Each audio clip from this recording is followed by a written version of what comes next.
Hello বন্ধুরা, সকলকে স্বাগত জানাই আমাদের গল্পের চ্যানেলে। আজকে আমাদের গল্পের চ্যানেলের উপস্থাপনা হলো পাঠশালা কামাই। চলো বন্ধুরা, দেরি না করে আজকের গল্পটি শুরু করা যাক। Let's start. পাঠশালা কামাই। পাঠশালা কামাই করে গোপাল চণ্ডী মণ্ডপে এসে যাত্রা দেখছিল। পণ্ডিত মশাইয়ের সঙ্গে চোকাচোকি হতেই পণ্ডিত মশাই সে সময় কিছুই বললেন না। পরপর 3 দিন কামাই করে গোপাল পাঠশালা এলো।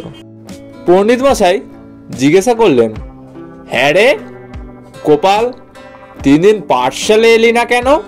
গোপাল বলল, কি বলবো, একদিন খুব পেট কামড়াচ্ছিল। পণ্ডিত মশাই এবারে বললেন, বেশ, তো বাকি 2 দিন? গোপাল বলল, কি বলবো পণ্ডিত মশাই, ধোপার গাধাটা হঠাৎই মারা গেল কি না। গোপাল বলল, সম্পর্ক আছে। ধোপা 12 মাস কাপড় জামা কেচে দেয়, তার গাধাটা হঠাৎ মরে গেল। দুঃখের দিনে তার কে আছে বলুন? পণ্ডিত মশাই বললেন, বেশ, তবে কাল কি হয়েছিল? গোপাল বলল, কাল কোথায় কামাই হলো? কাল বিকেলে চণ্ডী মণ্ডপে আপনার সাথেই তো দেখা হলো।